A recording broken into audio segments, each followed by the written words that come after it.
अस्सलाम वालेकुम नाज़रीन, आप देख रहे हैं टाइम्स टीवी इंटरनेशनल प्रोग्राम गपशप। चैनल को सब्सक्राइब करें। कल जो मैंने प्रोग्राम वो जो जर्मनी में वाक़या पेश आया लड़की के साथ उस पर किया था, वो लोगों ने सुना, मगर आज भी एक बड़ा अहम प्रोग्राम है, लेकिन उसका थोड़ा सा मैं बताना चाहता हूँ पहले आप। तो फिर किसी ने लिखा कि ये हमारी बेटी के साथ भी ऐसा हुआ है और हम बड़ी तकलीफ़ की ज़िंदगी गुजार रहे हैं, और इसी तरह वो ऐसे लोगों के काबू में आ गई जिस तरह मैंने प्रोग्राम में आपको बताया था। तो ऐसे वालिदैन के लिए तो हम यही कह सकते हैं कि सब्र करें और दुआ करें, क्योंकि देखिए आपने तो कोशिश की औलाद को हर लिहाज से उनके परवरिश भी अच्छी की जैसे आप बता रहे हैं, और तरबियत की भी कोशिश की, तो उसके बावजूद अगर वो गलत रास्ते पे चल पड़ी तो उसमें अब क्या किया जा सकता है। इसलिए ये मैं आपको बताऊं कि अगर कोई ऐसा वाक़या किसी घर में पेश आ जाए तो वहाँ सब्र और बर्दाश्त बहुत ज़रूरी चीज़ है। और अगर आप कोई ऐसा कदम उठाएंगे, कानून को हाथ में लेंगे, तो उससे तो आपके दूसरे बच्चे भी मुतासर हो जाएंगे। अगर आपने ऐसा वाक़या यूरोप के एक मुल्क में पहले पेश आ चुका है और फिर उनके जो दूसरे बच्चे थे उनको भी जो मसाइल बने वो भी हाथ से निकल गए, तो इसलिए कोई ऐसा कदम ना उठाएं, क्योंकि ये ज़रूरी नहीं कि आज आप यूरोप में या अमेरिका या किसी तरक्की याफ्ता मुल्क में, आज पाकिस्तान में भी ये हालात हैं। आपने कोशिश की अपनी पूरी कि किसी तरह भी उनको बचाया जाए अपने बच्चों को, उसके बावजूद अगर बच्चे काबू में नहीं या कोई ऐसी बात हो गई है तो वहाँ पे सब्र और बर्दाश्त और दुआ का सहारा ले। और प्रोग्राम तो आज मैं वैसे एक और भी करना है, आपको बताना चाहता हूँ, मगर मैं थोड़ा सा इस पर भी रोशनी डाल देता हूँ। मैं बेशुमार घरों को जानता हूँ, उनमें चंद एक ऐसे भी हैं जिन्होंने बच्चों की तरबियत में कोई कसर नहीं छोड़ी और बच्चे ठीक रहे। कई बहुत मेहनत भी करते रहे बच्चों पे, तो बच्चे जो है वो गलत रास्ते पे चले गए। कई बच्चियाँ ऐसी भी मेरी नज़र में हैं जिन्होंने अपनी मर्ज़ी से शादी की और उसके बाद उनके नताइज भी ठीक नहीं निकले, कोई डिप्रेशन में चली गई, कोई बीमार हो गई, बच्चे छीन लिए गए। तो इस तरह ये बच्चियों को भी चाहिए कि अपनी वालिदैन की इज़्ज़त की खातिर कुर्बानियाँ दें। ये नहीं ज़रूरी कि आप बाहर के माहौल को बड़ी जल्दी पिक कर लें और घर में जो हो रहा है वो आप उन जो तरबियत की जा रही है उसको आप नज़रअंदाज कर दें। तो ये बताने के बाद अब आते हैं असल वाक़या की तरफ, जो बिल्कुल सच्चा वाक़या होता ये है नाजरीन के आपसे कोई, ये ख़ासकर ख़वातीन के लिए मैं आपको बताऊं कि कोई रास्ता पूछता है और फिर वहाँ पे ऐसे वाक़यात हो जाते हैं कि आप सोच भी नहीं सकते।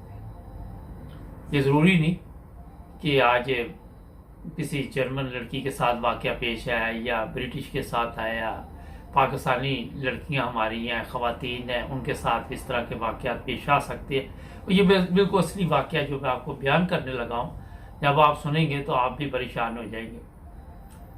एक 18 साल जर्मन लड़की का ये वाक़या है कि वो सोच भी नहीं सकती थी कि उसके साथ इस तरह भी हो सकता है। सुबह 7 बजे वो काम के लिए निकली घर से और नॉर्मल नाश्ता वगैरह जो भी ये लोग साथ ले जाते हैं ताकि वहाँ पे काम जहाँ पे भी होता है वहाँ पे फिर नाश्ते का जब ब्रेक आती है तो वो नाश्ता कर लेते हैं। तो अब 7 बजे सर्दियों में आप गौर करें तो थोड़ा सा इतना वो जो सूरज जब भी नहीं निकला होता, तो अपने आराम के साथ उसने बस स्टॉप पे जाना था। तो रास्ते में एक गाड़ी जाके रुकी।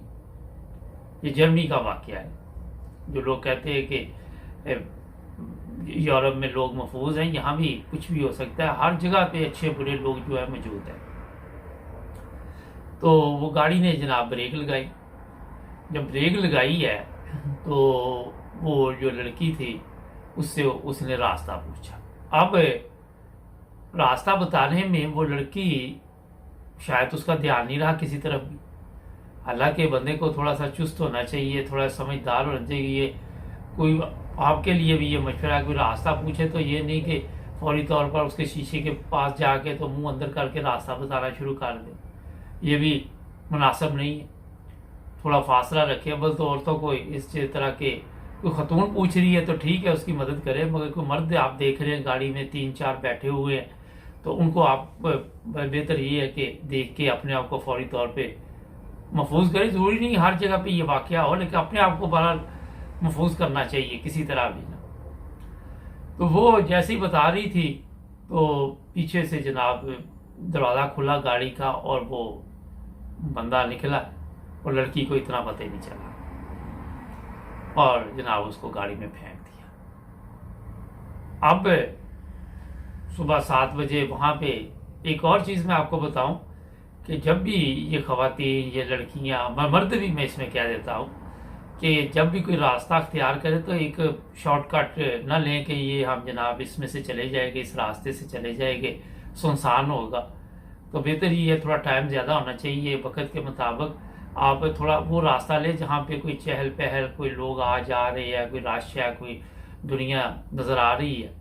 तो कई दफ़ा इससे भी नुकसान इंसान उठाता है। ये चीज़ें जो मैं बताता हूँ ये आपको मेरा ख्याल है कि कहीं ना कहीं फ़ायदा देती हैं और इसका कोई ना कोई मकसद होता है। उसको जनाब वो अब 2 बंदे थे, वो जो पीछे बैठा हुआ था, ये पहले प्लानिंग थी इनकी कि ये शिकार की तलाश में निकलते हैं, इनका तरीका वारदात ये होता है।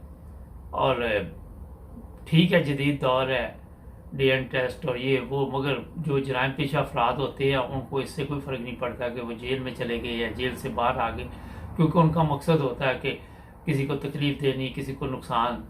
तो ये लड़की को उठा के ले गए।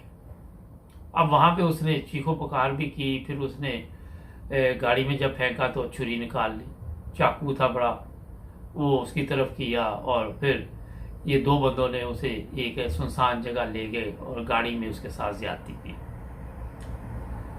फिर इस लड़की को बाहर फेंक दिया और इसका जो बैग था वो भी बाहर फेंक दिया। अब वही ये कि ये इतनी घबरा गई, इतनी परेशान हुई कि अब क्या करती। फिर ये घर आ गई, घर आके तो नहा धो के, तो ये स्कूल का उस दिन इसने एक क्लास थी स्कूल की भी, जो लोग कहीं काम सीखते हैं जर्मनी में उनको पता है कि 1-2 दिन स्कूल भी होता है उसमें ना। तो जब ये स्कूल पहुंची तो वहाँ पे इसका जो साहब थे वो वो जवाब दे गए और ये वहाँ पे गिर पड़ी। तो वो जो टीचर थी वो इसको लेके गई, पूछा क्या हुआ। फिर इस लड़की ने बताया कि मेरे साथ आज सुबह ये वाक़या पेश आया। वो टीचर बड़ी अच्छी थी, ज़ाहिर है हमदर्द थी, वो उसी वक्त इस गाड़ी पे लेके पुलिस के पास गई। 2 पुलिस ऑफिसर ख़वातीन ने जब उससे बातचीत की तो एक और जो आप सोच भी नहीं सकते, जो हैरान वाली बात है, एक और निकल आई जिसने पुलिस वाली दोनों ख़वातीन को भी, यानी कि वो उनके पाँव के नीचे से भी ज़मीन निकली और जो टीचर थी वो भी परेशान हो गई कि हुआ क्या। तो वो लड़की कहने लगी कि मैं असल में बहुत डर गई थी। जब पुलिस वाली ने उससे पूछा आपने गाड़ी का नंबर नोट किया, कौन सी गाड़ी थी, किस कलर की थी, ज़ाहिर है वो जब पूछते हैं इस तरह की बातें तो वो लड़की ने ये कहा कि मैं चाकू वो जो था छुरी वो देख के डर गई थी और क्योंकि ये मेरे साथ 2 साल पहले भी वाक़या पेश आया, 2 साल पहले भी मेरे साथ ज़्यादती हुई। तो पुलिस वाली बड़ी हैरान कि ये क्या हुआ। तो जब वो पुलिस वाली ने उससे पूछा कि आपने पुलिस को बताया था, तो इसने कहा नहीं मैंने नहीं बताया। तो ये जनाब फिर बाद में उन पे ये जो भी FIR जो भी तरीक़ाकार है जर्मनी में कि इस तलाश वो देखते हैं कौन से जराइम पेशा अफराद पहले ऐसे कामों में मुलव्वस है, उनको फिर देखते हैं जांच पड़ताल और ये लंबा सिलसिला। मकसद ये नहीं कि वो पकड़े गए या नहीं पकड़े गए, मकसद ये है कि वो जो लड़की थी उसकी साथ जो हुआ वो फिर काफ़ी देर तक ये ज़हनी तौर पे डिस्टर्ब और परेशान। और ये यूरोप वगैरह में तो ये चीज़ें वाला ये लोग जल्द अपने आप को कवर कर लेते हैं। हमारे ममालिक जो पाकिस्तान, इंडिया या एशियन है, यहाँ पे आपके इल्म में होगा कि इस तरह के वाक़यात से लोगों की ज़िंदगियाँ बर्बाद हो जाती हैं और लड़कियाँ जो है वो सारी ज़िंदगी के लिए मुसीबत में पड़ जाती है और कई खुदकुशी भी कर लेती है, कई मर जाती है, कई किसी न किसी तरह वो बड़ा परेशानी का सबब बनती है। तो नाज़रीन, जब भी ये वाक़या पेश आपको, इसलिए मैं इस तरह के वाक़यात पेश करता हूँ कि आपको ऐसे वाक़यात से फ़ायदा उठाना चाहिए, अपने लोगों को भी बताना चाहिए, बच्चों जब घर से जाते हैं उनको भी बताना चाहिए। ठीक है, आज के बच्चे ये कह देते हैं कि हमें सब पता है, आपको कुछ पता नहीं, मगर फिर भी वालिदैन का फ़र्ज़ है कि कुछ ना कुछ उनको बताते रहे ताकि वो ऐसे मसाइल में ना किसी में फंस जाए। तो ये मैंने कहा आज आपके लिए प्रोग्राम गपशप में ये वाक़या लेके आता हूँ। तो जनाब हमारे चैनल को भी सब्सक्राइब करें। मिलेंगे कल एक नए प्रोग्राम में। अपना ख्याल रखें। जुड़े रहें 9 टीवी इंटरनेशनल के साथ।